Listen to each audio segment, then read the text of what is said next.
What's going on, y'all? Y'all are tuning in to the 386 ShitCast. Today we got my boy Corey Thomas of Tricounty, and we got Lil 9. What's happening? Oh yeah. We're gonna start off asking some questions. Tell them about yourself. I mean, you know, I'm from Gainesville, Florida. That's what I represent for. I run Tricounty Entertainment, do showcases, do a little bit of management, and just keep the music scene pushing forward. Okay, dope shit. Now, I never knew you was a manager, bro. I do a little something, bro. Like, I feel like I manage my platform, and any artist that come through that asks for something or needs something, I'll be like, okay, I got you, and put you in the right direction. So therefore, I'm able to manage any and everybody without actually fully attached to it. Precise. Yeah. Like, so you know, most people gonna be like, oh yeah, I'm gonna charge you this for this, that, and then they call themselves manage you, but you really don't get nothing out of it except for what you already knew. Right. Exactly. Any artists you've taken under your wing? Okay, so I've actually started out, when I first started before shows, I was a manager. So I started out managing this group called Tricounty Boys.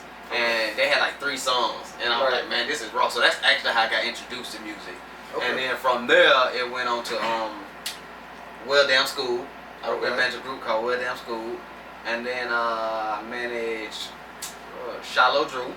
Okay. So when we first came to Lake City, we were at Shadow Drew, and then after she that, hard. And then I managed Key. Yeah. Yeah, she raw too. She real raw. Well, thank you. So yeah, I definitely picked the good ones. But it's just a matter of that's why I said I didn't like managing after Well Damn School, because it was with too many artists. Like too many artists I wanted to work with. So through my brand, I'm able to work with any and all artists. But managing, you gotta solely focus on this artist. I learned that, and that's why. You remember Wingate? Yeah. Oh.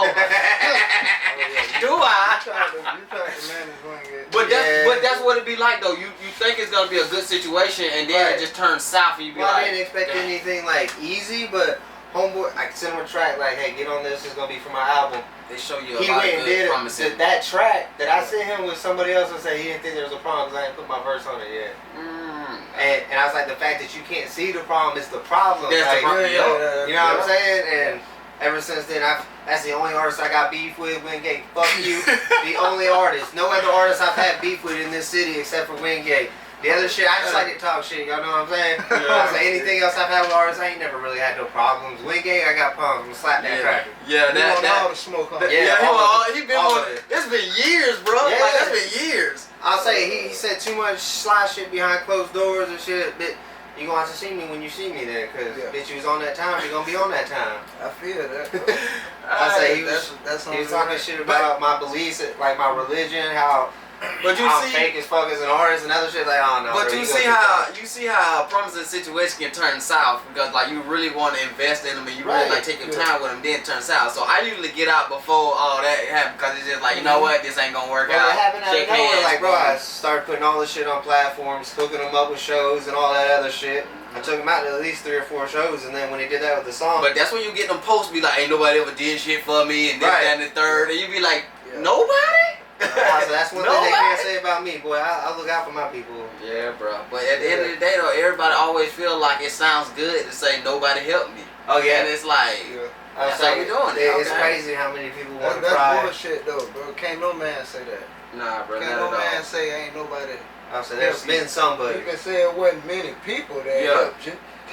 I know there's at least one person that helped you in your life. Shit, it's a handful. It's at least 5 people that done help you. But they just feel like it sound cool to say nobody ever helped me. But it ain't cool. So that's why, like you said, I stepped away from the whole singles managing and just like my platform is what I mean, because I know I'm gonna go hard. Right. You know what I'm saying? Like you deliver something to somebody, they can't deliver it back, and it's like, oh my gosh, like we should have been way over here. Why we still right here? So with my platform, I know I'm gonna go hard, and I can pick up any artist at any time. Be like, hey, you wanna do some work? Hey, I got some studio time. I wanna go to the studio today. So I can just give it at anybody. You know what I'm saying? Or a showcase coming up. Who wanna ride with me? You know, stuff like that. So that'll make me do that, because I got way more artists I can work with. Right. I said that's what's awesome about being an independent artist is you're able to just do, hey, I got a song, bitch. You want to jump on it? Ain't got to get no clearances, ain't got to managers. Jump in the studio. Just enjoying music. Freedom of it. That makes shit a lot more smoother when you, especially feature-wise and shit. I say when you ain't got to talk to nobody up higher or nothing like that, fuck yeah. So how'd you get into music? Like I was saying, man, I always enjoyed music. I used to make mixtapes. You know, everybody do the line wire on here back in the day. Yeah. Make mixtapes. I was just in here talking about that. Really? Yeah, Bro, yeah, my cousin had a computer. The only person in the hood with a computer, pretty much. So I was like, you know, go to his house and I would make mixtapes. Bear Share, LimeWire, all that Yeah, stuff. I forgot about Bear Share was one too. Damn sure. And then after that, my cousin had Crossfire too. Yeah, I had. Oh man, yeah, what? Yeah. Yes, it did. But yeah, they had brought me back mixtape, a CD with 3 songs on it. That's all they really could afford at that time. Just hit the studio, record 3 songs. Right. Now listen to them, I'm like, damn, these bitches raw. Day to day, listen to them, damn, they raw. So I finally went back and like, man, y'all ain't got no more music? They're like, nah, that's all we got. Cause I'm like, damn, all right, well, what's the problem? You know what I'm saying? Right. As an artist, struggling artist, ain't got no money. I'm like, okay, so if I pay for it, y'all make some more music? Hell yeah. So they be like, all right, so you gonna be our manager? I'm like, if that's what we calling it, I just want some more music. Right. I feel you. Yeah.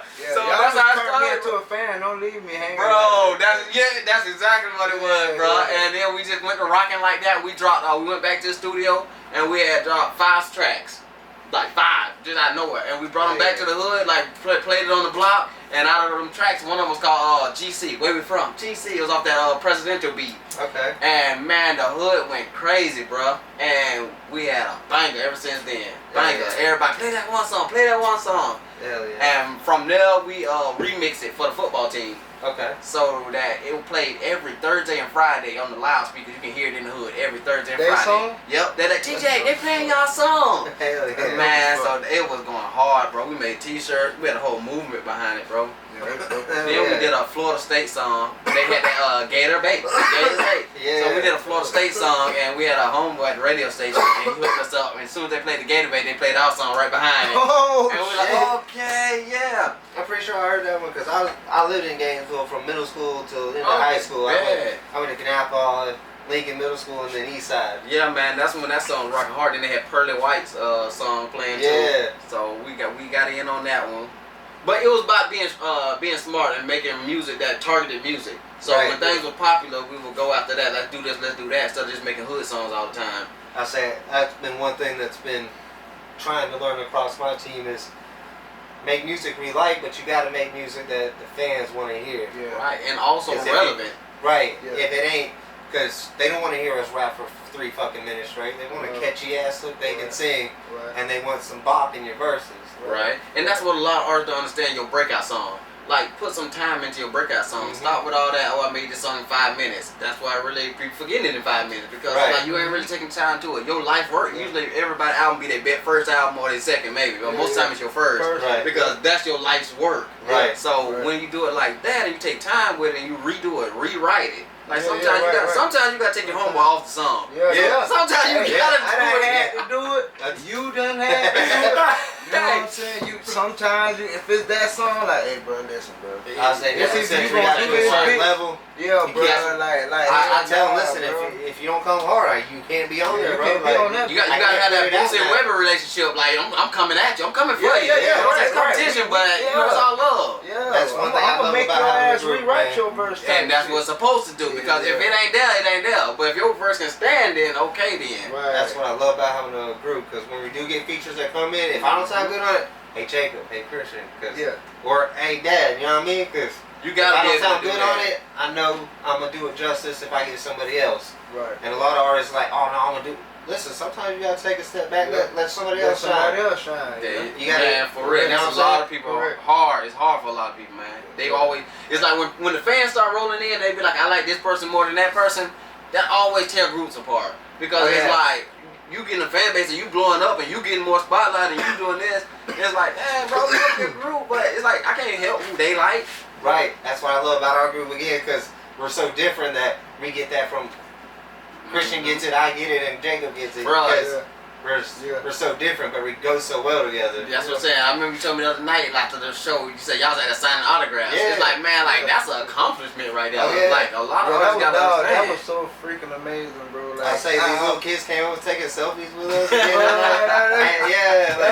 done made it. What we in? It made us feel like it. You know what I'm saying? But that's what you do it for, to get recognition from it. So that's why I started the award shows, to get recognition from your music, man. Bro, I got you in here, bro. What the fuck you mean? It ain't made it to the wall yet. Bro, I got you in I woke here, up bro. and I seen your video. I was like, that's what's Yeah, up. I got him in here. Yo, boy, the first award show. First one. Yeah. That's my dog. Yeah, we put gold into that, man. Yeah, hell yeah. But yeah, like I said, recognition, man. Like I said, I've been doing music a long time, and that's why with shows, I wanted to build on the showcase and stop giving them regular shows. So when we come to shows, everybody like, close knit and know each other and actually rocking out with each other. So that's why I put y'all in those groups for a whole month. Yeah, right. Get to know each other. Yeah. If you ain't gonna network at the show, network in the group so you get an idea of. So we ain't bring no drama, no nothing. We all here for the same reason. I was like, you and Chuck taught me how to throw shows and how to really get the connection before we get there, because you know what I'm saying? Yeah, put them in the group chat that way they everything. can, you know what I'm saying? We can all promote our music, we can get a feel for each other, you know what I'm saying? Yes, indeed. And it helps better promote the show when you can learn people's personalities and shit and what they're gonna bring. And then you get an idea of their music already for him. Right. But Cody had us out here, bro. The first show in Lake City, everything was nice and deep, but everybody had a gun. Shit. I say, damn, I didn't get the memo. I'm not white people on white folks, you know what I'm saying? Yeah. We be hanging out. I said, bro, it's deep, it's nice out here, man. Everybody trying to show me their piece. I was like, yeah. am I forgetting something? But no problem. But it wasn't no problems on nothing though. It was straight up love, all love. Everybody knew each other, good vibes. Did show up, but they left shortly after Luckily Zach was there. I say, yeah, Zach Daddy used to be a cop, so Zach was like, listen to me, oh yeah, I forgot. I say, Zach just had to let me rap to you real quick. Yeah. Hey, that's what's up. But it turned out to be real nice though, man. Oh yeah, I'm hoping to throw another show here soon, but I gotta find the right place, because I want to do a festival out here. Dude, there's a dude in Lake City somewhere that got like, he does like outside events and stuff like that. I hooked up with him like a couple years ago. We were supposed to do something. What's his name? I don't even remember. That's why I gotta find this information. But he said he has a place out here, a whole bunch of acres that he do events on. Okay. And I'm like, okay, I'm trying to get into showcases and stuff like that, do music. I'm like, yeah. Man, we got. I need to revisit that though, because that'll be a nice little. I'll say, because if I do something like that, we definitely got to bring out at least one good headliner, though. Because I mean, we're building ourselves, but we ain't that big yet to really bring the fans out and shit. But you know, that's always been a dream of mine, to just bring like a festival to Lake City that the artists can show out. I want to do it at the fairgrounds. That'll be pretty dope. Our fairground shut down, but Yeah, but they turned into like an army base or something. What? Where? So no more like a year ago. No more fairground. Yeah, during COVID. Yeah, I seen a whole bunch of army tanks and stuff rolling. Not even no more fairground. Yeah, now they do it at the mall now. They do the little fairs, little festival things at the mall now, right in front of the mall. So yeah, not at fairgrounds no more. What? Wow. Yeah, they gave it to him, bro. They said they gave it to him during COVID. I was like, man, I don't know what they got going on, what they planning. But they was throwing the whole military in. They wouldn't fuck around. And a lot of people don't even know, bro. They like covert over there. Like you wouldn't know until you went over there. Wow. I say the most covert thing we got some kangaroos on Branford Highway now. They put up a little thing so you can't really peek up in there, but there's like at least 40 little baby Joeys running around. Oh, you talking real kangaroos? Yeah, bro. Oh, damn it. It's a boxing arena over there. Oh, yeah. They Bro, setting up underground boxing with something. kangaroos. And then down here on this road behind his house, bro, I was going that way, fucking something poked his head out from a fence on the side of the road, bro. It was a damn fucking ostrich. There was like 4 or 5 of them. I don't know what they I was got. like, what Oh no, bro. Yeah, the take Lake City got some weird, like, wild animals that shouldn't be here. They just be popping out like. People be buying them. Like I fucking flipped my truck around and had to pull up on the side to make sure it was really an ostrich. I was like, there ain't no fucking They way. better stop. Let the hood find out they got that ostrich meat over there. Oh yeah. let them find out. I'm about to try to take one of them bitches home. We just got a guard ostrich. Fuck around. Allegedly. Let me go ahead and save you real quick. We don't need to catch no RICO charge. Oh, listen. Allegedly. Listen. Imagine pull up somebody's house that fucking pop his head out on you. You got that good meat? Yeah. You got that good meat?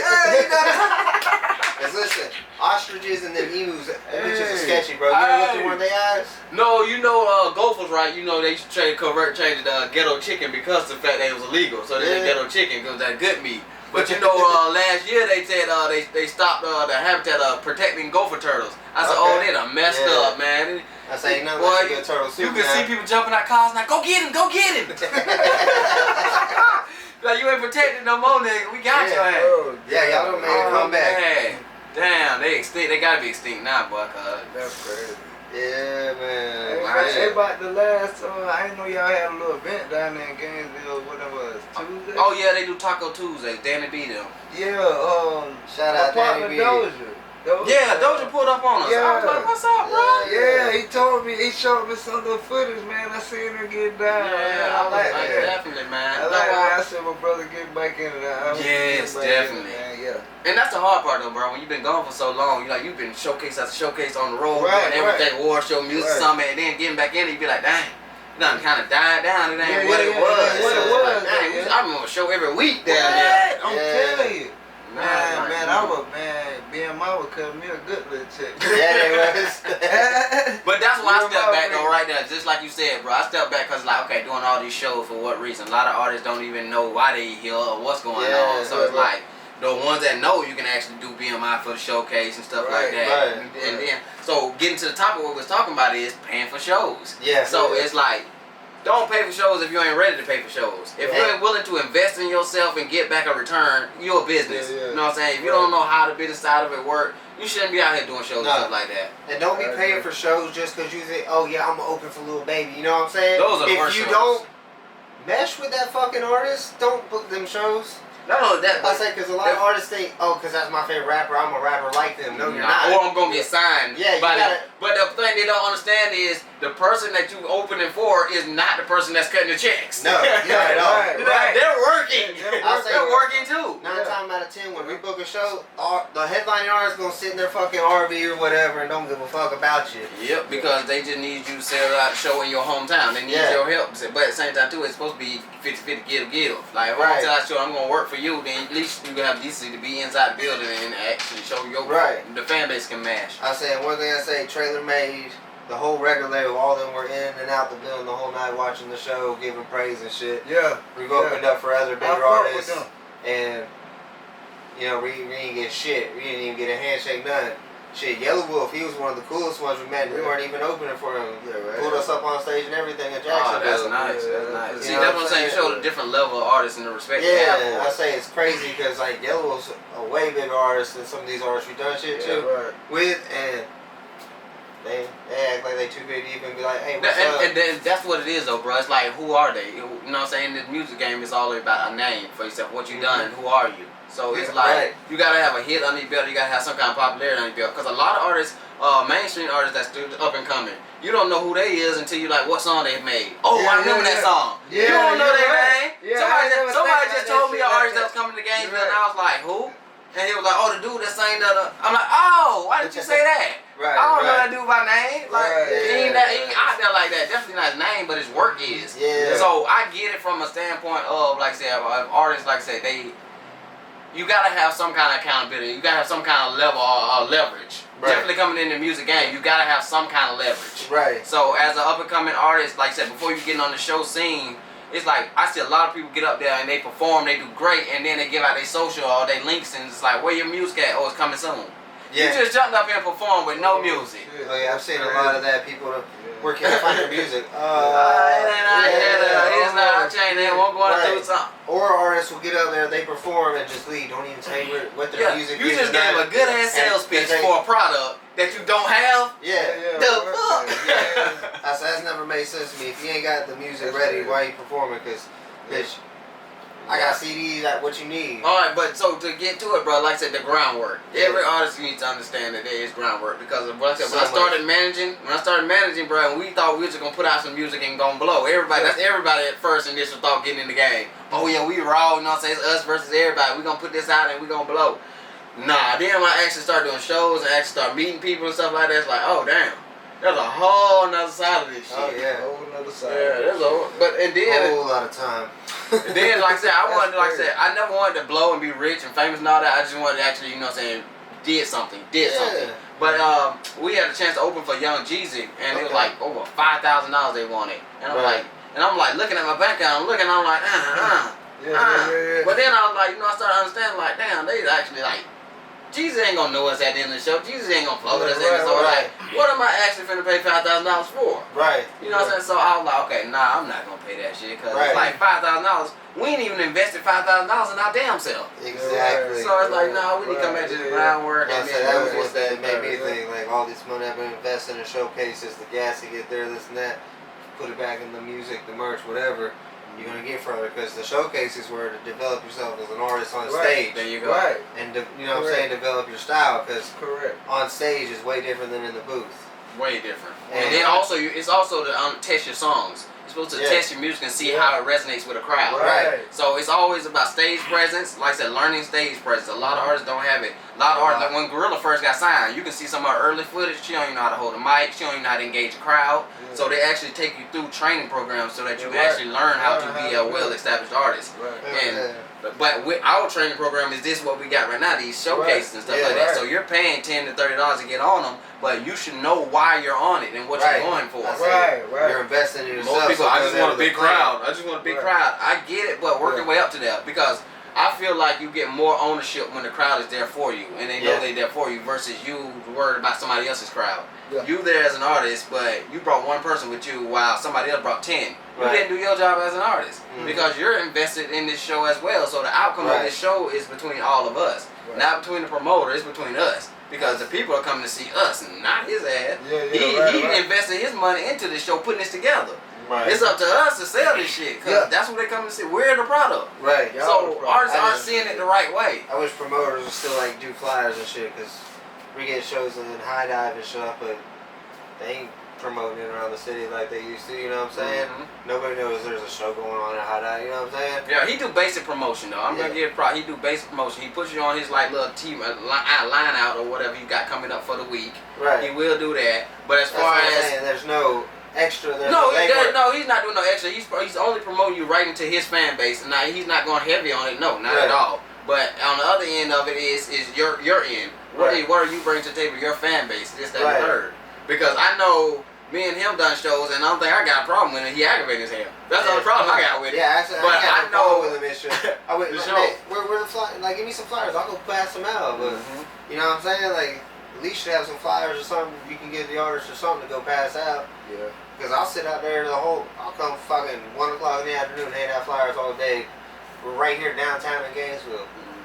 Just walk around. Y'all come check it out tonight. We got, you know what I'm saying? Yeah. Especially when they have bigger headliners out there, because I know they got a lot of different type of shows, but when they actually bring out somebody that's big, you should have somebody doing that. You know what I mean? That should be somebody's job to hand out them flyers. Or you call that a street team. I say I'm just gonna my own. Now to that I say this. Now we in a day and age where social media is taking over as well, and to hand out flyers and stuff in some areas is useless, it's pointless because the fact that you already growing your fan base in that area. So pretty much all the people you out there waiting to hand out flyers to, you already got them on your social network. Right. Gainesville got so many social networks that all you got to do is just post in one of them and you've already reached 15, 40 people that you're going to hand out flyers to. We're downtown. There's plenty of bars people don't know what's going on that probably ain't even been on Facebook all day. You know what I'm saying? You just go give them a flyer. You know what I'm saying? Yeah, like I said, you will reach a number. I say this. Like city, you probably ain't gonna get nowhere handing out flyers, so we're gonna hand them out. But downtown gate, I say that to say this because I started out doing flyers and handing them out, and there's really hardly no effect to it. That's why I stopped doing it. No, bro. I used to I make 100 flyers every show and hand them out in the city before I get there. You really don't see no work from it.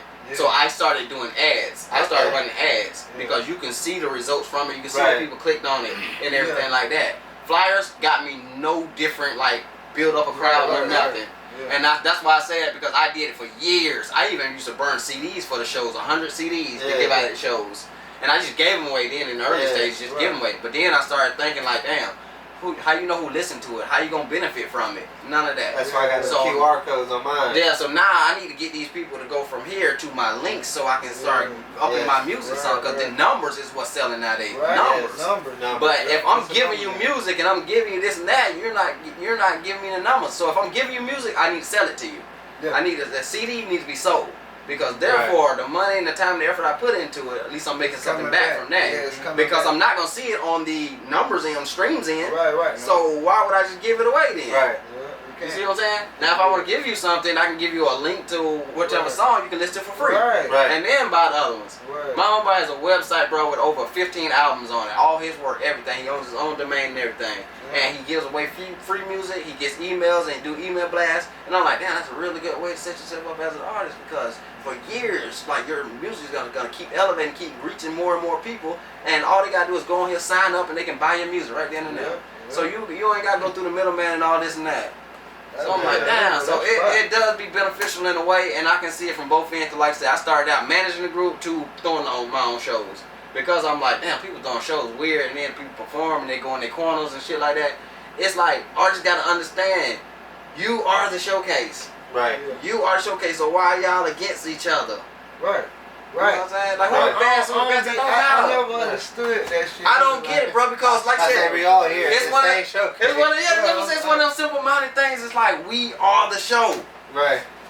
But if we band together, but that's what they don't want you to do, band together, because I'm not gonna make no money if y'all band together, because these shows is built to where artists against artists, artists versus artists. They just posted a versus matching game field. They're eating that shit up.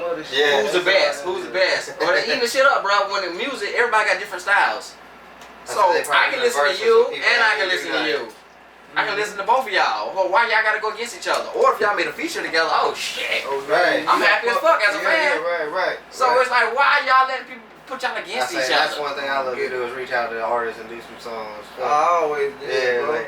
Like who wrote the work? Let's go. If I don't have a feature with any artist in Lake City, I swear it ain't on my end while we ain't do a feature. There you go. I done did a song with every goddamn body, bro. You did your part.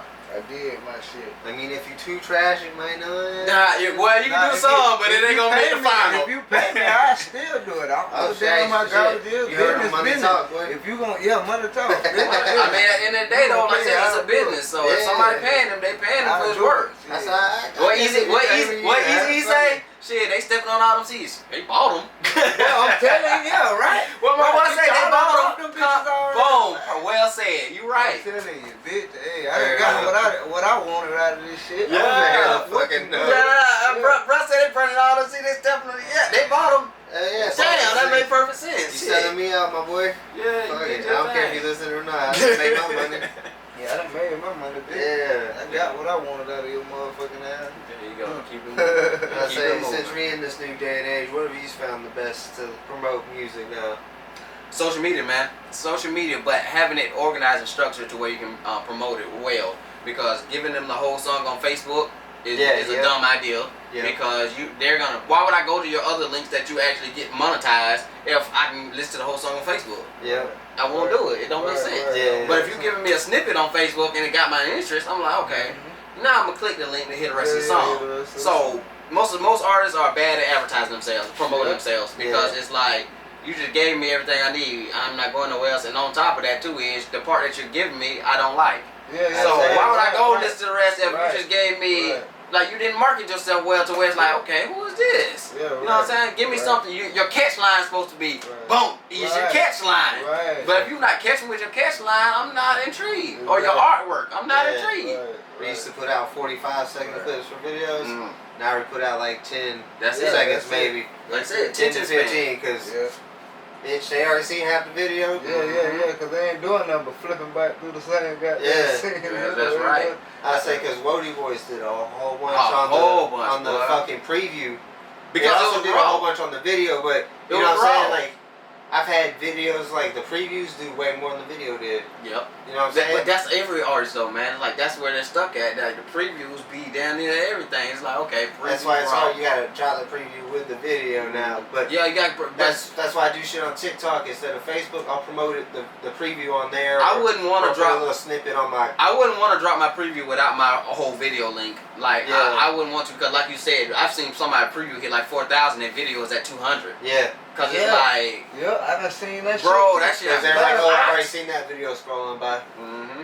Or I already know I don't like it. Yeah. You gave me enough to know I don't like it. So sometimes it ain't good enough. It ain't good to do that shit. Yeah. No. Now, like I said, that's why I drop mine. Whenever I do anything, I'm dropping it with the link, so you can go right then and there because it's hot, right? It's new right here. Yeah, but if I seen this, if I seen this a week ago and I know I don't like it, I'm not gonna go follow You want me to tell you how I know that philosophy works? Because when exclusive photos was shooting our videos back in the day, he always did it like that. He put the damn previewed video on Facebook. And he'll tag the artist who he shot it for, and he put the YouTube link below it for full view. You know what I'm saying? That's smart. And that's how. That's actually well thought out in the full package because you want to know who's responsible for it, who shot it, and where I can find it. Exactly. All your questions answered right there on post. That's the professional way to actually drop it. So that's why, like I said, man, I step back from shows to where I can do more for the artist tonight. Before you go to this is what we're doing. Let's do the groundwork so you know. So you can't be out here saying nobody didn't tell you. You got the ones that take it serious, but I get a lot of artists that be like, man, I don't know. I don't really know what I'm doing. I don't really know. Yeah, because you're not serious. I didn't know either when I started, but I definitely got in and started learning and stuff. I didn't know not a motherfucking thing. I just wanted to rap.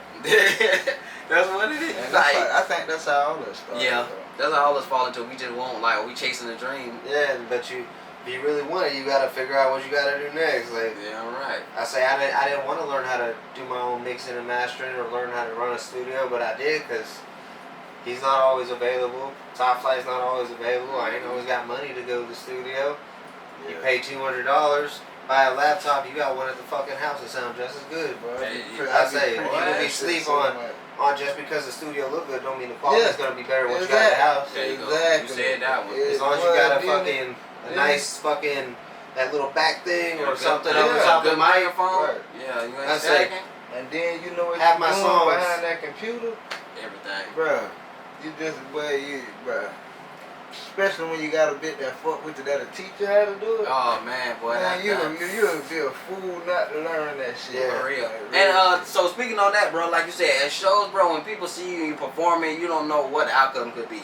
Like just a producer just seeing you and liking your style and he want to work with you. That's a year worth of like just straight up producing for free. You know what I'm saying? That's gonna graduate you as well. And then you got a photographer see you, be like, I heard your video, you heard the music, I got a great concept for it, I want to work with you. Yeah. So like, not people ain't seeing the little deals that can go a long way. Yeah. But all they seeing, like I said, with the Gorilla situation, she was locked in with a producer, and he had a whole bunch of people up on his belt, because he's like, I see potential in y'all. Yeah. So a lot of people aren't understanding the potential factor.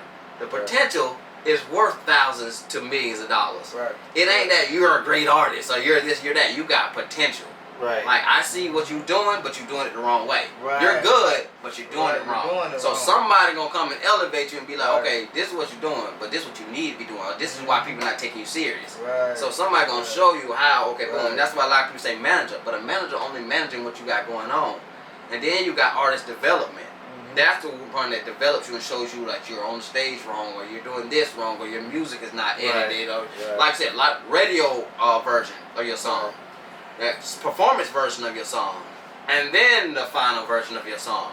Nobody's really walking away from the studio with all three. Right. No. Yeah. You know what I'm saying? But that's the actual right way to do it. But who got that kind of money? Let me just get the final. You know what? You ain't even got to mix and mouse that bit. Let me get that. Yeah, right. It sounds good just like that. That's get fine. So you done went halfway across the world with the rough draft. Yeah. By the time the master version come out, it don't sound like that's the main one. That's the trash. Yeah, that's the trash one. What the fuck? Oh, that's how I done seen that happen too. I done did that shit. Bro, but that's how it is in the beginning, because you ain't got the money, so you just kind of make do. I say it wasn't even about the money, I was just impatient. That's the majority, bro. Like, I remember many nights, I'm like, man, like I said, we played them 5 songs. We took the rough draft straight back to the hood and played that bitch. Yeah, right. Yeah, I say once I did that album with 9, I stopped putting everything out all at once. I was just dropping it. As soon as I get that shit. Now I got like 30 to 40 songs just sitting in the clutch at all times, and it's hard because I be wanting to drop, and I drop like at least twice a month. Yeah. And that's even hard not to drop more than that. Like, but definitely you got it, you on go, and you got to. That's what I'm saying. That's the benefit of having your own stuff. Right. And then I just started shooting my own videos, so now I can do that. I already dropped like 3 of them this year. I think the most important part about being an artist is, like I said, making targeted music and making impactful music and making, like, finding that song that you want to push. Like I know everybody that I know you like that song, but the next song, this is gonna be the one. It's like stop telling us as fans which song we should like. Yeah, I know you happy about it, but everybody gonna pick right. what they like. What they like. And in the beginning, it's gonna be what I first heard you on, like why I became a fan. Right. So when you performing and all that and stuff like that, and you don't do the songs that made you, it kind of like weird because you don't want if Boosie performing, he don't perform set it off. You go to hell. Right. You know what I'm saying? Yeah, like, why you even here? Right. Nobody I don't care about your new music that I haven't heard. If you ain't gonna perform set it off, we about to set it off. Yeah, we finna set it off. You know what I'm saying? So that's what artists are. When you develop a catalog of great music and you know you can walk in the show and then you know exactly what you're gonna play. I say if you can't go to Orlando, first impression gonna be everything. So you done your songs and you know what songs hit. So why are you still trying to do like new or old that you like? But you know what's gonna hit. You know what's gonna hit. And I see too many people go out there. That's why I always do the same song. You got to, bro. You got to until you find out a crowd to where you like, okay, I got one. I done tested it on other shows that I knew it was gonna be just regular shows. But I got one that's gonna surpass the one that everybody else like. So now your new fans gonna be coming in off of that song. But everybody just be doing hit or miss music. It's like, okay, put it like this. As a fan, you sitting there, an artist comes on stage, and he starts his catalog. He wants to do the build-up. That's when you play your okay song, and then you try and finally you get to your 5 songs. But I don't know you. This is my first time hearing you. And you're going to do the build-up. So now I'm like, I'm finna go outside and smoke, and go to the bathroom. I'm finna go roll one, because this ain't it. So now by the time he get to the raw song, where everybody at? We gone. I said that's why with this album we did Down by Grammys, I made sure all the songs were stage worthy. You know what I'm saying? Stuff people are gonna like and hit because we got a lot of good songs. Right. But are they songs? You know what I'm saying? They're not structured for people to sing along to. Or, you know what I'm saying? So I made sure we structure songs that when we perform them live, they're hype or they're emotional. You know what I mean? Right. And now we have I feel like we got a good state because when we're in games or stuff like that, they know us for our country shit. Orlando, it's country and like that. I don't know what you would call it. I mean, it's like Marijuana Love. They love that. I feel what you're saying, bro. You gotta find your vibe and feel like the crowd and like what they expect from you as well. Right. So that's good. Like so you gotta understand we did a lot of trap stuff in the beginning stuff, but country rap, I guess they took us in. So now we play to the people that want to hear us. Yeah. I'm smoking out. But that's my shit. Yeah.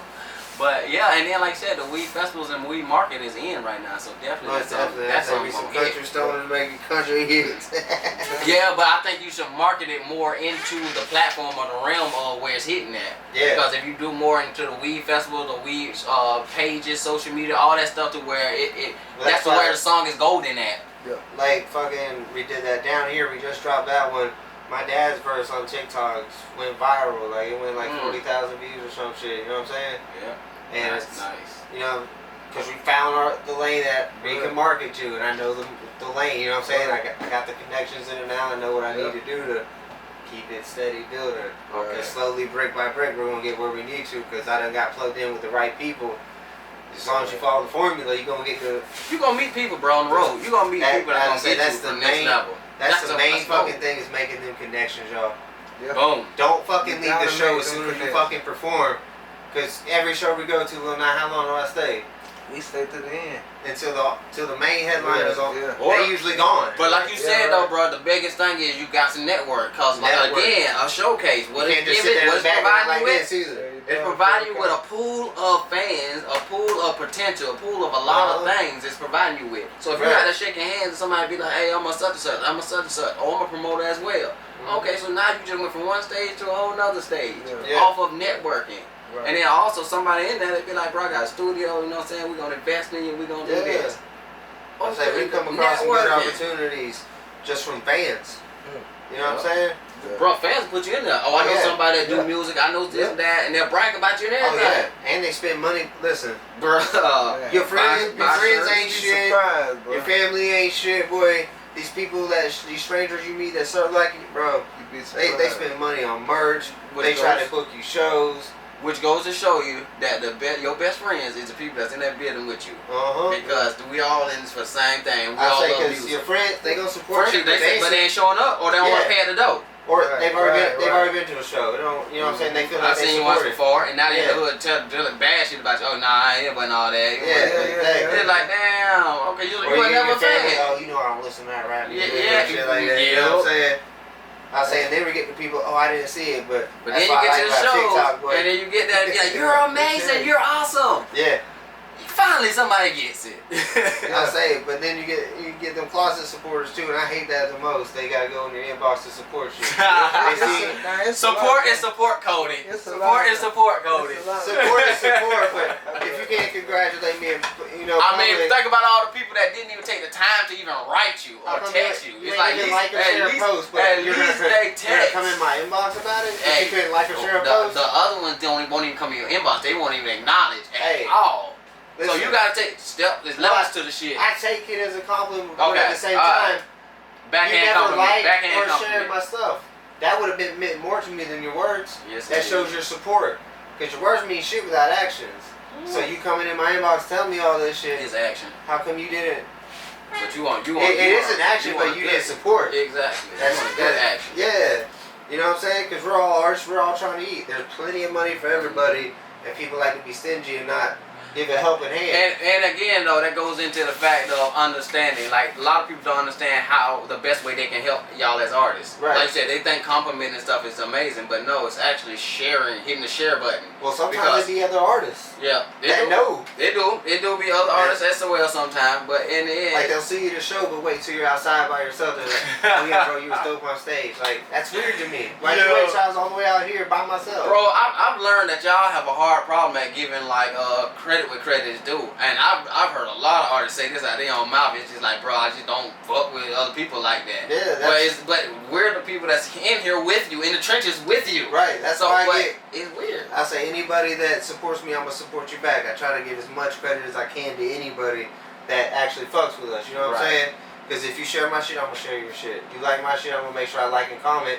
Because at the end of the day, that's going to help us get in the algorithm. But whenever you want to just support me with your words, that ain't support. Especially when you're another artist, because we're all in the same boat, and you know what's gonna get the music to push further. Just because you don't fuck with it, don't mean the people you got on your Facebook don't fuck with it. Boy, you said one there. You right about that one. And then another thing too is when you tag another artist and stuff like that, it really still don't get seen until they actually reshare. Right. And a lot of people don't understand that. You gotta reshare it, and then it gets into why I your tag my artist group that I know is gonna reshare my shit. If I don't think you're gonna reshare it, I'm not tagging you. So if I did tag you, that's my bad because it was on accident. Because I know it don't do no use. And plus, I ain't trying to have you post off. I'm tired of people tagging me, bitch. Hop in my inbox, tell me. You know what I'm saying? All right, so let's flip it. All right, so as an artist, when y'all come to shows and stuff like that, what do y'all look for, or what do y'all expect? What do you mean? As an artist, like I said, when you like book a show, right? What should that promoter deliver to y'all as artists? Should just deliver me a good sound stage. That's the main thing is the sound, bro. Test the mics. Damn. Because, bro, I played a lot of venues, and the first time I realized that we've been fucking up and having shitty sound, I did the Gathering of the Juggalos, bro. That shit was the cleanest, crispest shit ever. Like, bro, I could hear myself perfect. So perfect. I know. It was unreal. Like, I didn't fuck up at all because I heard everything.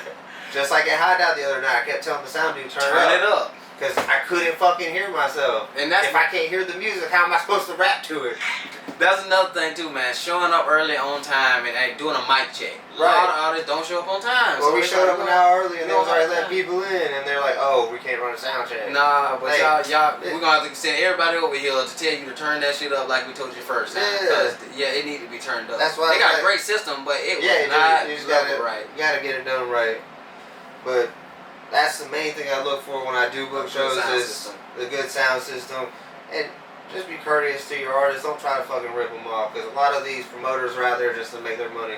They don't give a fuck what the turnout at the show is. They don't make their money off of you.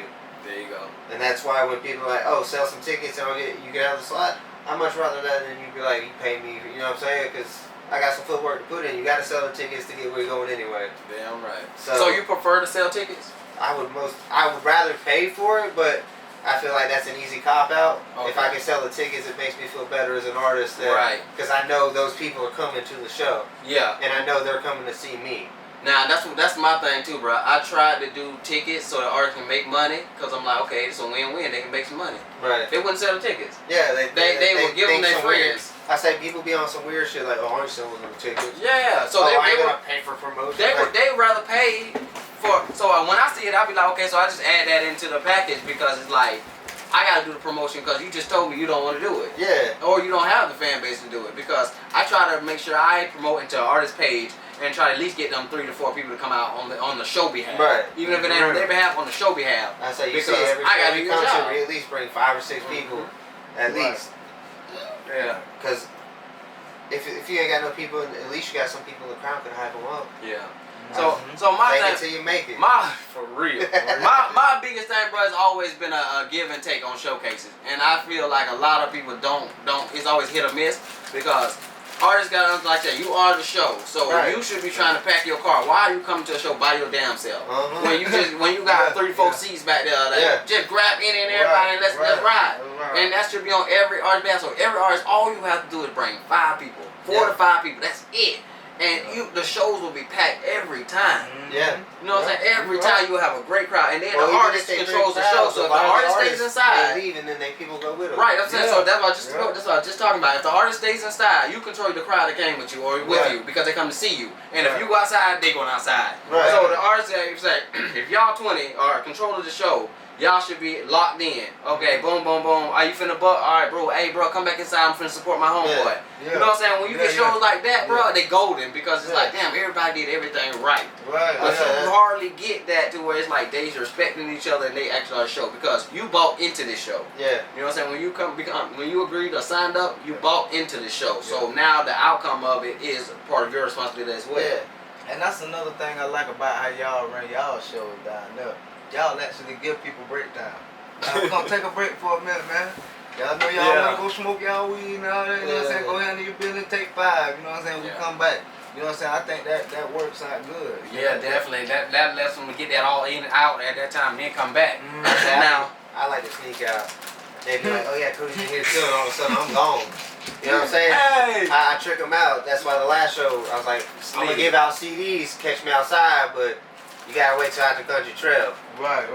Because I ain't giving no CDs. You find me, but I ain't got no CDs till he done. Because I don't want y'all coming outside or none of that. I want y'all to, I don't care about the headline. I don't know him. You should have watched your own thing. I say you the headliner. If they ain't here to see you, that's your problem. Man, that'd be sad with them headlines. They don't bring no people out. It's like I said, Strange Music one was like that, and I said we brought a whole bunch of people out of that. Strange Music Stevie Stone. Yeah, it ended with like 10 people in a circle on the floor. Not even on stage no more. It wasn't enough people. Wow. But it was like you said, bad promotion, man. It was bad promotion in that part, and damn. I don't know, it just fell apart, and it does that a lot, and that's why artists don't like coming back to Gainesville because they're like, man, that's the worst show we did. River Billy when we did. That first show he had redid. I remember. I know what you're talking about. We packed that bitch out when we left. There was like fucking maybe 10, 20 people for the headliner. We had that bitch packed from the back to the front, and then like when Country Trail and us do a show in Gainesville, at least 75% of that crowd's our fans. Bro, I ain't gonna lie. Every show, like down there, every show is like. You bank on Lake City to come because they gonna bring the crowd. And a lot of people don't have a fan base like that. And that's why I liked it when I seen y'all was on Grow because I'm like, they actually is putting in work. Right. I was saying that's been the biggest thing is when you find that lane, you gotta hit it, bro. Yeah, you gotta hit it hard. As soon as you get some fans, they're gonna share your shit. And once they start sharing it, people like, oh, I ain't gonna pay for promotion. Well, the same people on your Facebook just gonna see your shit. They don't share it. Right. In a circle, over and over again. You gotta break outside because your city gonna be the hardest to accept you. Yeah. I say Lake City don't fuck with us that hard.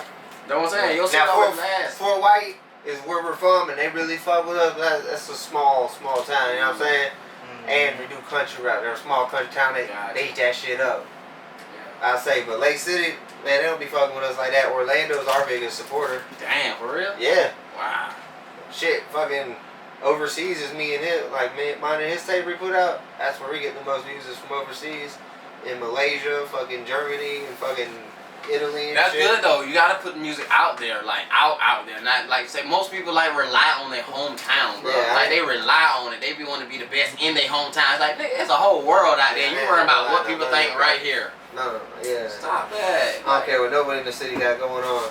I want to see them all win, but I I ain't worried about this city. I'm trying to take over the fucking state right now. Worry about what the next man got going on, but it's gonna distract you from what you got. Do good music, put it out, and let people react to it. That's all. It's that simple. And keep people around you that make you want to go harder. Like definitely keep a good team. Man right here, that man made me want to go hard. Swag G. I'm glad. Fucking shit, Chuck and Trell, they started. I would definitely say y'all got the best like united music scene. Every show I've ever did over here was a success. Every show where y'all involved in was a success. And every artist I've ever met out of Lake City, y'all all know each other. Yeah. Y'all like I ain't never had a problem with any Lake City artists. Like y'all come the deepest and the hardest. Even if we don't know each other, one of the other artists that we know them. So right. That's what I'm saying, bro. Like the show blends so well every time. I say, and we got such a nice mix of artists out here too. I say we even got people who do rock and country out here. You know what I'm saying? Yeah. But you don't get that nowhere else, and that's why I say I think I'm different when I came to Gainesville because I'm from a small little country town too, and we know everybody. Right. So when I get to Gainesville, bro, like they don't fuck with each other, bro. Like it's like this side don't fuck with that side, that side don't fuck with that side. Well, so it just took me a long time of building shows and building everybody like, oh, you do music, and linking in and seeing each other over and over. Then they finally started like fucking with each other, and I'm like, okay, cool. So that's when I left Gainesville when it's like, okay, we're getting better here. Now let me hit the road and see how it is out there. And then I learned it's the exact same everywhere. Yeah, same everywhere. Showcase numbers be down there the same. Artists be the same, in the same mindset. Oh yeah, bro. Like everywhere, bro. That's the craziest shit, bro. No matter, they locked in on. They locked in, and that's why I was like, I came from the country. I'm like, damn, I want to go game, but I know they do good shows, big shows over there. And I get down, I'm like, damn, I did better numbers in the country. I had a promoter in Gainesville talking about. You gotta sell at least 100 tickets at like $35 a piece to get on the show. Like, 100. Bitch, why the fuck you got a headliner? You is the headliner if you selling 100 tickets. $30 Bingo. You is the headliner. Yeah, I was like, nah, bro, you delusional, bitch. Very delusional, cause bro, look at I'm not selling 100 tickets as an opening art. And the artist that was coming out was Adam Calhoun. I know he got a fan base to pack that bitch out. Yeah, what the fuck y'all need me for? Yeah, you should have gave me a fucking price. I don't know. I feel like as an artist, you should never pay to open for a big artist. Like I wouldn't say never, but I would say in most cases it ain't in your favor because the big artist is not gonna promote you. He's not gonna like. What is he really giving you after the fact, except for a huge crowd? That's all I need, though. That's it. But you can do that with buying a ticket at the door and working the crowd. Yeah, but if they see you like. You'll be surprised at how many people come up to us after the show. No, I'm saying I know. But you gotta be smart when you can't just get on any show. Though. That's what I'm saying. Exactly. That's what I'm saying. So that's why I say I feel like in certain situations, yes, but in maybe most situations, in a while. But if they're like, oh, you gotta pay this to open for Jelly Roll, oh yeah. Because I know them fans are gonna fuck with my music. Right. And that's all I need is to be in front of the fans. I don't give a fuck about the money. Right. So in a situation like that, it's promotion. Right. But in a situation to where it's like you don't have no music out, you're not ready, and all this and all that, like you just jumping on stage and paying to open for somebody. Yeah, that'd be dumb as fuck. But that's what I'm saying. So many of them that I keep seeing, they be like, oh, we packed out a venue, You ain't never packed out a venue off of your name alone. Yeah, no, never. Yeah. So you're up under that falseness of, oh, we did that. No, you just came in and opened. Yeah. Like, you know what I'm saying? And after that, but then you just left like you do in every show. Right. But in this situation, it's just like a showcase. But in this situation, you have way more people. I will say most rap shows ain't worth paying for. But the country rap scene, I don't know what the fuck about it. They really fucking support, bro. It's different. I say you can ask him, like, every country rap show we done, we done autographs, they come up to us, like, where can we find you? Yeah, my thing with this, like we said earlier, those little rap shows are little ones, and when you develop and you grow from them, you don't need to go back to them, because you past that. But if you still can't perform right, you still can't, you still don't know what your best songs are, you know what I'm saying, when you still ain't got no kind of following, then you need to stay there. Yeah. Because you ain't even surpassed that stage yet. You just think you passed it. But I say doing little showcase shows with you where we're at different spots and different areas taught me how I curate a set list for wherever the fuck we're going. For real. All I gotta do is like who else is on the show, who's really the main. I can curate my playlist to that type of artist. So that way I know the fans are gonna fuck with that music. Right. And that's the main thing. Make sure you know how to make a fucking set list. Bro, set list. Come in hard and then it dies out, or you come in soft and it just never picks up. Like you gotta learn how to make a fucking set list. You said one day, cause damn, but if you don't know how to control your music and get the best with bang for your buck in different cities, if you go to a different city and they say what's your best song, and you just pull out your favorite song, probably ain't gonna work. But if you pull out that song that you done rocked out 4 different shows off of, I think you're gonna win that one. You're gonna win that one. And that's why artists gotta get to that point. It's like, I get so many people like, hey bro, here, listen to my song, listen to my song. And I be like, bro, I don't like it. Like, you know who I am, you know what I do, and you gonna deliver that to me. Yeah, right. Like, what song, like, what song you came in, what song, like, what got the most numbers? Like, that's people telling you this the song. Not the song that you just pulled out and be like, oh, I'm gonna impress you with this, because I really like this. Like a lot of mainstream artists say they best song or they #1 song is the song they did not like or did not even want to do. Me and my people, I hate my verse on But me and my people is one of my favorite songs. So it's one of my favorite songs. It's not my verse. Exactly, because you understand the process of what it took to make the song. So it's more passionate, more deep to you. But me, I just see the outcome of, and I'm like, I fucks with that. So that's why I think a lot of artists say that the songs that they go #1, they never expect it because they don't like it, or they did this, or they didn't feel it. But it's like, sometimes you gotta think outside the box. I say, some of my hardest songs I feel like don't do shit. I was like, damn. And then the songs I put out, like, man, that really ain't gonna go nowhere. That bitch be jumping, like, I'll be damned. So it should put you in the mind of artists to be humble because it's like, damn, it ain't me that control. No, not at all. You don't control shit. You don't control shit. Yeah, exactly. That's why you got to put out some songs to go. Nah, bitch, you better watch what does go a little jump, and then keep on that. Get them people what they want. Right. Get them people what they want. And like we talked about the Boosie thing earlier, you ain't gonna come in and not perform, set it off. Give the people what they want. Give them what they want. And it's not about selling out. Talking about you're gonna do songs do songs you like, but you gotta curate it for the fans. You can still make music you like to make, just make sure it's for the fans too, because it's got to be something that everybody can relate to. So if you're rapping about your life, use metaphors and shit that people can relate to. I think you just gotta make feel good music. If you feel it and you making good music, then we gonna feel it. Like I said, we on stage and you giving that lame ass, that soft ass performance, and it's like you ain't even into it. So why you think we gonna be into it? So I think the same thing with music. When you're in the studio and you know you fucked up and you're not gonna go back and fix it, it's like we gonna catch that. I said you gonna hear me when I'm on stage. That's for sure. I say I tried to calm it down, but I'm on that bitch. Yo, but Cody, you be live. I said I wanted them to know, bitch. I know my verses. There you go. I ain't just up here. But you know, it's a certain way you're supposed to rap. That's why I call it a performance track, because it has your hooks and your ad-libs in it, and you're just supposed to rap out your verse so that you can have air and your song is structured. That's why a lot of artists don't know. I've seen a nigga try to rap a whole song, bro. Died, bro. Oh my God. Well, me and Chris are getting better at playing off each other. He knows where to come in, where I mess up. That's cool too. I like that too when you got somebody gonna really play off of you, like, cause you don't really leave no open gaps. And those open gaps be killing artists at shows, cause it be like, man, I'd rather just heard the song than you on it. Most time I can rap my whole verse. Damn. It's the hook that fucked me up. Chop and screw the whole song up. It's like you can't. The artists that do one line and then get out, one line and get out. It's like I don't think a lot of artists understand how that, like, from us looking at that, they don't understand like that ain't it. That's why I guess it sounds cool. Songs, I try to do it in one take so I know I can do it live. Yeah. Because you give it all it takes. Or have somebody catching you, like, but you dropping out and you ain't got the right sound system to where it's saving you. Then you sound so garbage, and it's like already. I say it's okay for like a word or two, but you better get back in there. You supposed to drop out, do your little thing on a word or two, but back and forth, a whole line. Bro, it's crazy. Or you can't make it to a verse. Artists up on stage, they just be like this, rocking out. They don't even got the mic to say this, and they just up on stage like. That's why a lot of people got into the argument of vocals versus no vocals. And I'm like, bro, I've seen mainstream artists use vocals. And then I've seen, like, it depends on your setting. If you're in a club or something like that, vocals, definitely. Because most of the time, you're not finna scream your heart out all night. You want the crowd to catch you, or you want the song to catch you. So you can save your breath and go to the next city. But if you're doing something big, you need to take them vocals out of there and actually perform, because they want a performer. Right. You know what I'm saying? If you got a setting to where it's a smaller crowd and it's just y'all, you need to perform that track. Well, if I got another venue that did the sound like the Gathering, I could do that. But most of the shows, I gotta catch myself because I can't hear myself. That's what I'm saying. Yeah, most shows and stuff like that. In there definitely. In the showcase circuit, I would suggest everybody. The bigger shows we do. 9 times out of 10, bro, the sound system sucks. They don't care until that big artist gets on stage.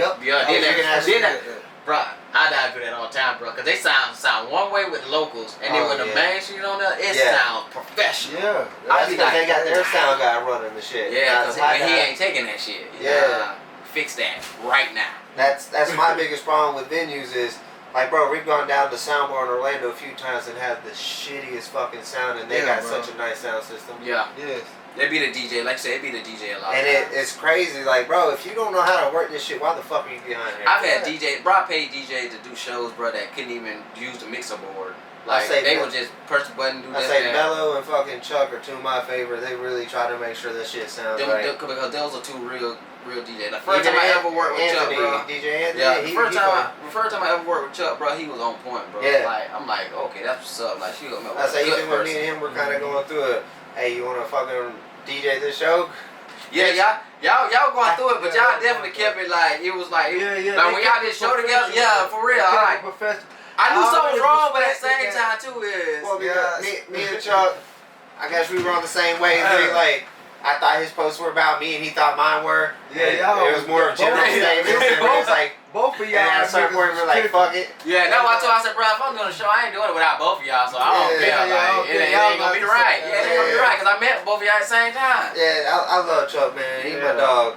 I said we may have had our differences in the past, but Chuck. I say, yeah, he definitely. Shout out Shipwreck and everything they doing over there. Man. Him and fucking Country Trail, they up in Virginia right now doing the tape with Big Buzz. That's what's up, bro. Be moving.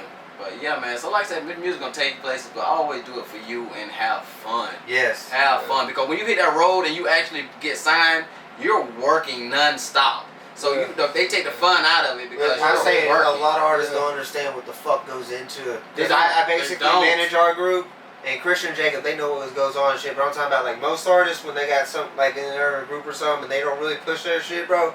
There's so much that goes on behind closed doors, and a lot of artists don't want to do that work. You know what I'm saying? Because you get a lot of artists that think, oh, I should only have to put the song out. That's all I got to do. Right. There's so much more than to rapping in that fucking mic. That is not. That's 10% of rapping is making a song. That's 10% maybe. And that's like you said, bro. Like, so you gotta have a road manager, you gotta have this, you gotta have that. Like when I was booking all them shows and doing that tour, bro, I had to jump in a month in advance, reach out to over 10, 15 venues, nobody respond. Okay, who I'm gonna work with, how much they want, this, that, that, just to make sure the show comes together. Like just so y'all have the platform for the show. You know what I'm saying? Right. But it's like a lot of people, it's so hard to get a hold of them or get in touch with them. But then when you tell them hip hop, oh no, we don't do that here. It's like, damn, like a lot of venues will shut you down. Bro, country rap, bro. Yes, bro. That country rap shit, that lady is so awesome. Like, it's new and shit. People like, okay, yeah, let's go. Just because they hear country and they're like, oh, okay. Yeah. I'll say, because we you gotta get some of the word open mic. Yeah. Because open mics, they think, you know what I'm saying? Yeah. But hip hop, as soon as you label it hip hop, they think you're going up with fucking guns and drugs. Yeah, bro. So that's why it's so hard for hip hop. Like bands and stuff, they go in there, they pay them. Yeah. But hip hop, boy. I'd say it's been hard. We finally started getting paid off shows like from the venue. Long time coming. It was a long time there, but even then, you don't make as much back as you put in.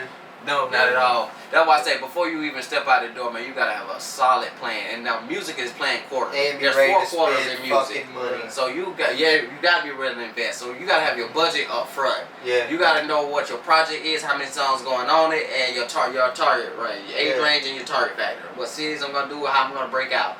But a lot of artists, like I said, y'all are 20 to 13 albums in, and never one of them promoted and marketed the right way. Right. Because it's like, we just make music. You can blow off of one song, so why you got 20 albums? That's why the album, we did an album called Down by Grammys. We're dropping it single by single. That's what I was just about to say. We're dropping mixtape when you do single by single, because singles hitting harder. Yeah. And that's why I try to tell people, who's going to buy your album? Yeah. Who's going to listen to, even if they buy it, who's going to listen to the whole tape? I support the Master P hustle, man, of the mixtape, because, like I said, you know how many streams you got to get just to get $5? Yeah. When I can just sell one every CD. track we drop is on YouTube too. If you don't want to pay for it, you can go listen to it on YouTube. Because YouTube gonna pay me. There you go. You know what I'm saying? But You ain't gotta pay for Spotify. You ain't gotta pay for Apple. It's right there. But up and coming artists though, without a large fan base, the quickest way to make money is mixtapes. Is CDs because it's like hard copy. You already paid for it, so the ratio of like 50 cents per CD, $5 outcome. Yeah. And once people done heard you on stage, you golden. Like you sold a good song, you golden. Bye bye, $5. That's selling them bitches. Easy.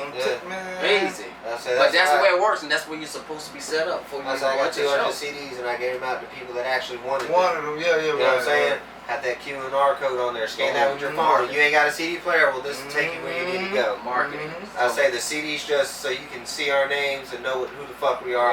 Got our booking information, all that shit. That QR code is why the fuck I got them CDs, cause right. It's a walking billboard. So it take you back to the structure before you come out the gate. You gotta have some kind of plan. Because I know not everybody got CDs. Not everybody. So, but that CD got written, hand proof that. Oh, what was everybody got a phone, boy. Yeah. Everybody got that phone. Tap it and go. Yeah, or they'll be like, what was that? Oh, yeah. Oh, 386. You know what I'm saying? Or I want a book. I've gotten CDs from artists at shows and like they sat in my room for months or maybe even years, but then I finally get it to it and they be like, boom, okay, that's what's up. Yeah. Like, who is it? When did I get this? So it's like, bro, sometimes you come across some gold, bro, but you just don't know until it's relevant. I say first time I got a CD from anywhere in the city, I think it was BCB and then Tricounty. Yeah.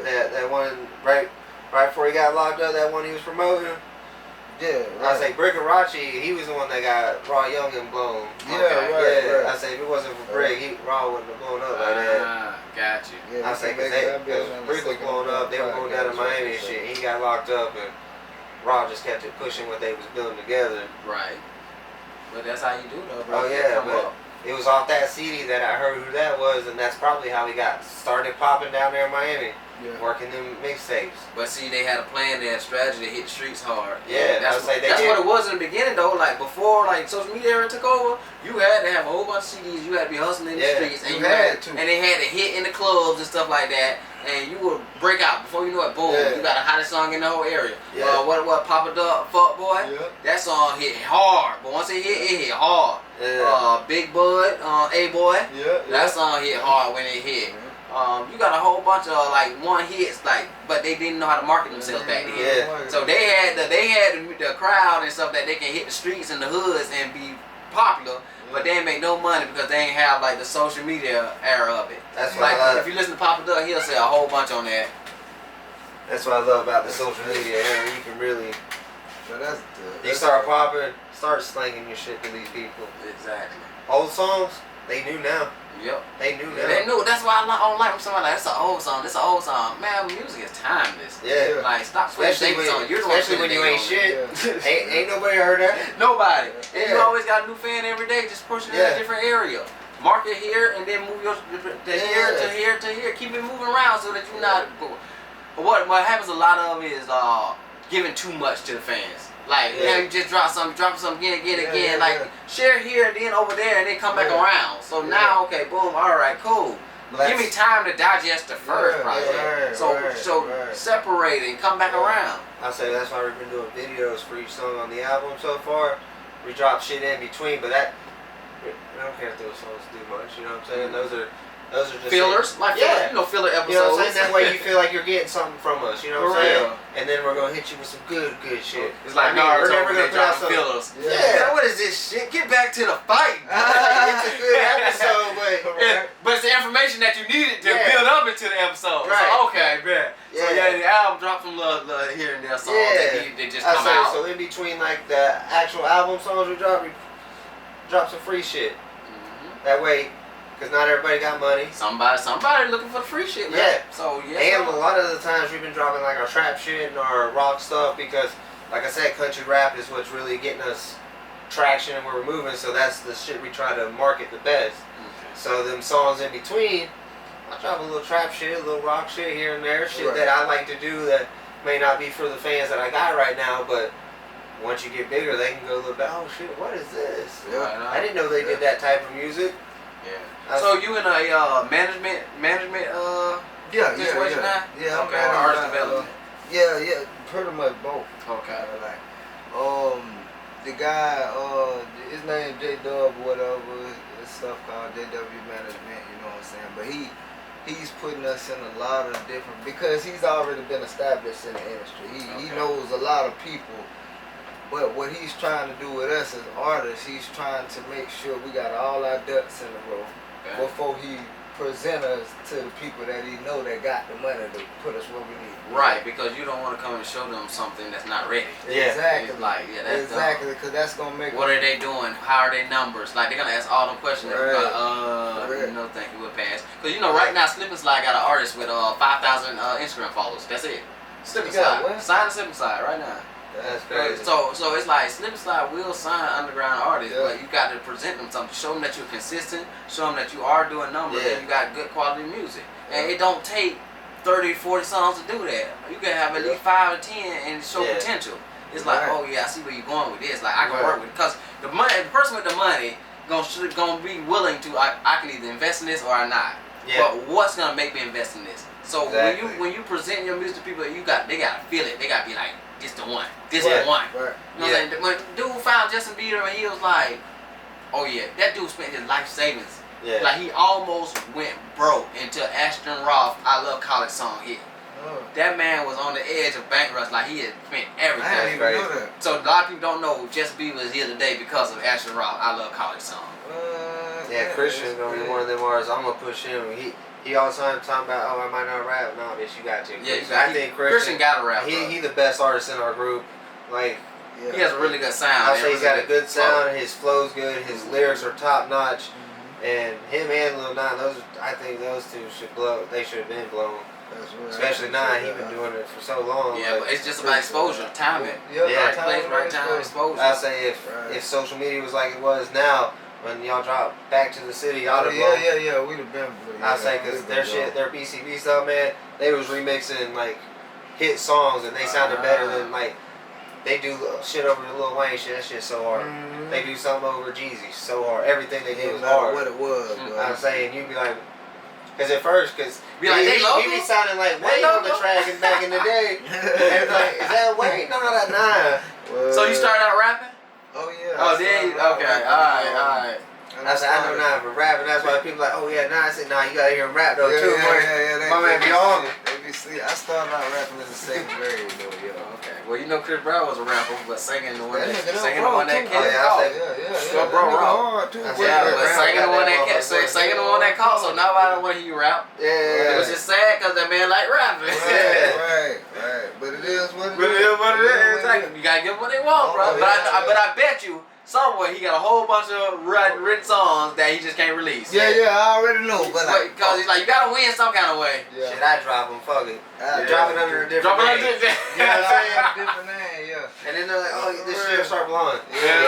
Now let's renegotiate. That's how you give it. That's how you get. Now let's renegotiate. Yeah. The funniest shit I ever heard was T-Pain went into the record label. He said, I needed such amount of money to drop a music video, and they were like, yeah, no, we're not giving it to you. And he's like, what?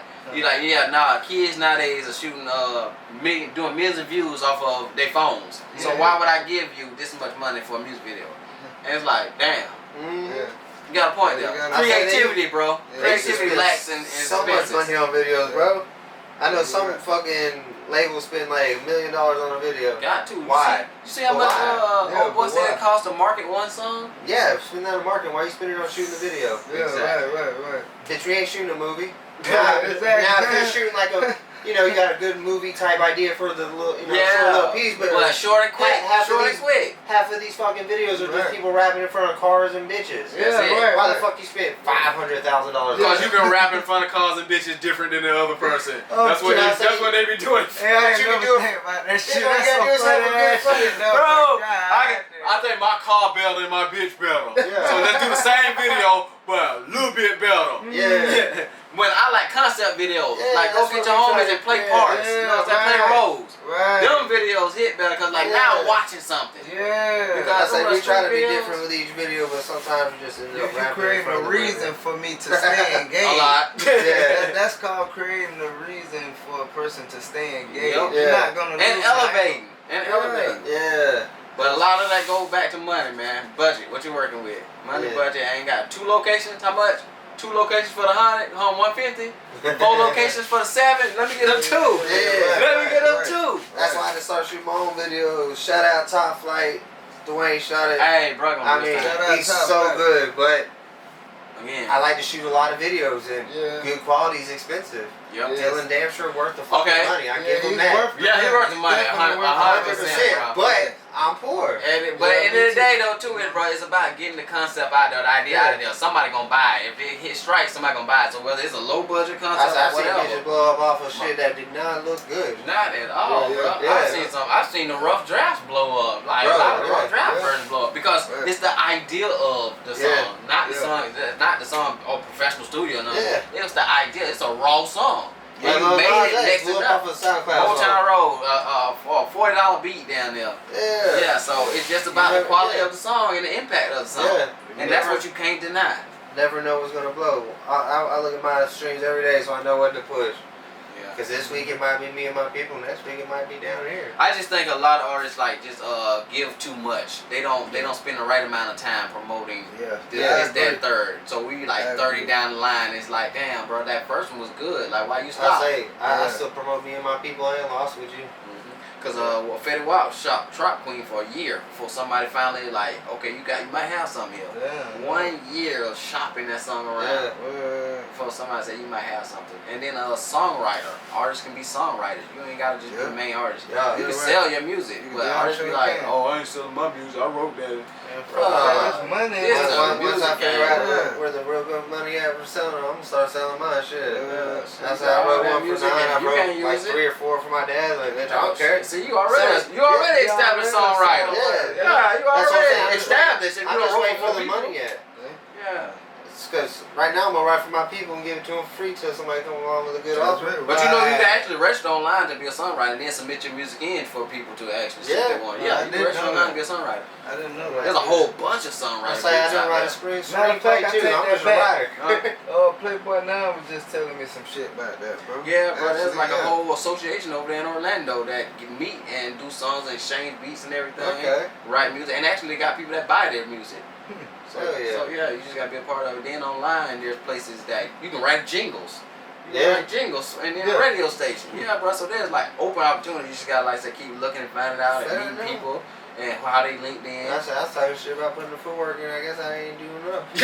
But that's what I'm saying. You always gotta meet somebody that open another door. See, us having this conversation allowed me to change my aspect like on the flyers. Like I thought that was a good idea. I used to think that too until I did it for years and I'm like, fuck, I really thought it was a good idea, bro. If I put something in somebody's hand right there, they gonna be like, okay, I bet I'll check it out. I be feeling some type of way sometimes, and now I feel like a dick. But that's what you're saying. You gotta know better because in the beginning you couldn't tell me nothing. Because I was like, man, nah, flyer will work. Flyer will work. Well, that's why until I did it for so many years and it didn't work, I'm like, that's why I like the point I'm in life now is to be humble as an artist, because bitch, somebody gonna tell you some shit you need to hear, and you can't be I already know, nah, bitch, no, you don't. Sometimes it's good to put in the legwork if you can't spend the money, but then once I actually be able to spend the money, cause I used to be out there whole day before the shows. Like a lot of people, you know, I used to go out there and work the streets for hours, bro, to put out some flyers and post them up, so when people wake up in the morning, they're everywhere. And then I get a little turnout, and then I was like, you know what, fuck it, $50, $30, $50. Advertising, ads, boom. Started getting so many responses and feedback from it. I'm like, and then I kept doing it and it started building. I get inbox. I got over 100 people in my inbox. Show already booked up. But they still, okay, bet, come by support, come by do this, come by do that. I'm like, okay. Now I'm actually seeing growth. But from the flyers, I wasn't getting nothing. I got 1 or 2, 3 people. Like, did you see my flyer? How you getting up here? Or they see the flyer late. The show over. They didn't see the flyer. Damn. Oh shit, we gonna have to wrap it up. This camera about to die. Alright. Fuck. Well. Yeah, we be talking. That's why it's called the 386 ShitCast. We just get in here and start talking shit. That's how I come out. But shit, tell them about where they can find you and the links, like where you film your events and all that shit. You know what I'm saying? So yeah, man, like I said, Tricounty Entertainment on everything. Tricounty Music Jam is my Facebook page where I just kind of link in all artists. You know, y'all can share y'all music, promoters, DJs, everybody that's a part of the hip hop family. But I'm working on a radio station for local artists to just play their music constantly, non-stop, day and night. So just keep submitting it in and just keep collecting to the pile, and it just works like just tap in whatever you Right. want, and you just hear all kind of local artist music. I don't want to add any mainstream to it because I don't want people to get stuck in the fact that, okay, let me hear another Rod Wave song, another this song. Right. I want it to be straight local music to where it's like they start picking out their favorite. Right. And then they can't wait to hear another song from that person. And then they start putting on to other people and going looking for them. So Right. that's why I want it to be set like that. Other than that, showcases, I'm trying to get back to showcases and set up another tour. So I'm working on that one again. And I like my tours to be local because your fans can actually travel from one to the next. And you know what I'm saying? And then you can work and do music instead of just rushing and doing this, that. It's actually well structured to where it's well thought out for the everyday life as well. Hell yeah. And then to grow your fan base.